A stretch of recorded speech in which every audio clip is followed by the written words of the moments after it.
ભરૂચના કસક વિસ્તારમાં વીજળીના પ્રશ્નથી ત્રસ્ત સ્થાનિકોએ મક્તમપુર વિસ્તારમાં આવેલ વીજ કંપનીની કચેરી ખાતે હલ્લાબોલ કર્યો હતો। ભરૂચ શહેરના કસક વિસ્તારમાં રહેતા સ્થાનિક રહેવાસીઓએ વારંવાર વીજ પુરવઠો ખોરવાતો હોવા અંગે તંત્ર સામે ગંભીર આક્ષેપો કર્યા છે। આજરોજ સ્થાનિકોએ શહેરના મક્તમપુર વિસ્તારમાં આવેલ વીજ કચેરી પર હલ્લો મચાવ્યો હતો। સ્થાનિકોએ અધિકારીને રજૂઆત કરતા જણાવ્યું હતું કે છેલ્લા એક મહિનાથી વિસ્તારમાં દિવસ દરમિયાન 15 થી 20 વખત વીજળી જતી રહે છે અને લો વોલ્ટેજ તેમજ હાઈ વોલ્ટેજની સમસ્યા સતત સર્જાઈ રહી છે। ડીજીવીસીએલ અને કસ્ટમર કેરમાં પણ અનેક વખત ફોન અને લેખિત રજૂઆતો કરવા છતાં સમસ્યાનો કોઈ કાયમી ઉકેલ આવ્યો નથી। વીજ પુરવઠામાં અસ્થિરતા હોવાને કારણે ઘરોમાં ઇલેક્ટ્રોનિક ઉપકરણોને નુકસાન થવાની ભીતિ પણ વ્યક્ત કરવામાં આવી રહી છે। અરજદારોના કહેવા મુજબ વિસ્તારમાં ક્યારેક 200 વોલ્ટ તો ક્યારેક 280 વોલ્ટ સુધીનો અસ્થિર કરંટ મળતો હોવાથી ઘરગથ્થુ ઉપકરણો માટે પણ જોખમ ઊભું થયું છે। સ્થાનિકોએ તંત્રને માંગ કરી છે કે વિસ્તારની સમસ્યાનું તાત્કાલિક નિરાકરણ લાવી નિયમિત અને સ્થિર વીજ પુરવઠો સુનિશ્ચિત કરવામાં આવે। મારું નામ મકસૂદ વલી કારા છે। હું કસકમાં રહું છું।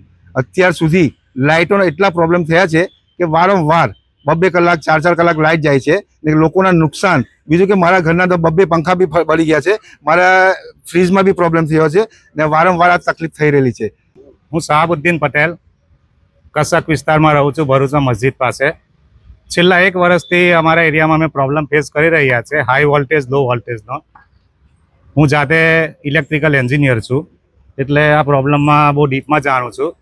છેલ્લા 1 વર્ષ પહેલાં પણ મેં કમ્પ્લેન કરેલી, સીધા સુપ્રિન્ટેન્ડન્ટ સાહેબ ચૌધરી સાહેબ માટે વાત કરેલી કે એક પેજમાં 280 થી 290 વોલ્ટ આવે છે, એક પેજમાં 190 વોલ્ટ આવે છે અને ત્રીજા પેજમાં 200 વોલ્ટ આવે છે। હવે લાસ્ટ યર એવું થયું હતું કે મારા ઘરમાં સબમર્સિબલ પંપના કેપેસિટરો ફાટીને આગ લાગવાના ચાન્સ હતા। ઘરવાળાએ સમય સૂચકતા વાપરીને એ ઘટનાને અટકાવી દીધી। મેં કમ્પ્લેન કરેલી છે। આ કમ્પ્લેન તમે જોઈ શકો છો 15 ઓગસ્ટ 2025 ચૌધરી સાહેબને મેસેજ કમ્પ્લેનનો કરેલો છે। ત્યાર પછી પ્રોબ્લેમ એટેન્ડ કરવામાં આવેલો પણ એ હંગામી ધોરણે કરવામાં આવેલો હતો। અત્યારે વિસ્તારમાં એવી સિચ્યુએશન થઈ છે, મેં મેલ પણ કરેલા છે અને એના માટે પ્રોબ્લેમ બતાવેલા છે કે ફીડરોની સિચ્યુએશન બહુ ખરાબ છે। લગ જે મારેલા છે હથોડીઓથી મારેલા છે, લૂઝ કનેક્શનો છે, ન્યુટ્રલો બળેલા છે। ટેમ્પરરી તે વખતે આવીને કામ કરી ગયા, ચાલુ છે। અત્યારે સિચ્યુએશન બહુ ખરાબ છે। અમે વારંવાર કમ્પ્લેન કરીએ છીએ, આવે છે, ડીઓ પડી જાય છે, બદલે છે। છેલ્લા 20 દિવસથી હેરાન થઈ ગયા છે। રોજ સવારે અને રાત્રે વોલ્ટેજ એટલા ફ્લક્ચ્યુએટ થાય છે કે લોકોના ઘરમાં પંખા ઉડી ગયા છે, ટ્યુબલાઇટો ઉડી ગઈ છે, ટીવી ઉડી ગઈ છે। તો આ હાઈ વોલ્ટેજ અને લો વોલ્ટેજના કારણે જે નુકસાન થઈ રહ્યું છે એની ભરપાઈ કોણ કરશે?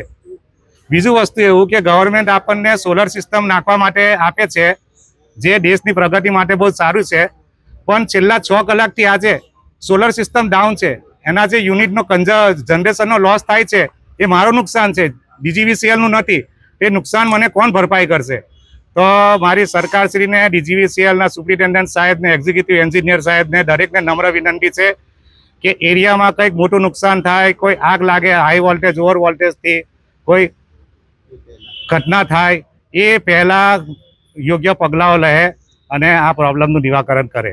મે મહિનામાં 2026માં લગભગ 15 થી 20 વાર લાઇટ ગઈ છે।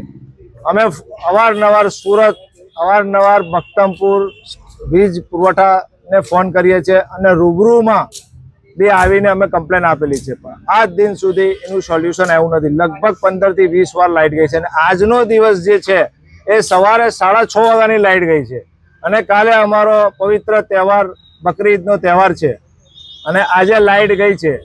એટલા માટે અમે પાણી બી નથી ભરી શક્યા। પાણી પુરવઠા અમને 6:30 થી 7:15નો ટાઈમ આપ્યો છે પાણી ભરવાનો, પણ એ પાણી બી અમે નથી ભરી શક્યા અને આજે અમે આ બધા રહીશો આવીને જીબીની અંદર ગાંધી સાહેબ પાસે લેખિતમાં અમે અરજી આપીએ છીએ અને એમણે કીધું છે કે હવે પછી આવું નહીં બને એવો અમને સંતોષપૂર્વક જવાબ આપ્યો છે।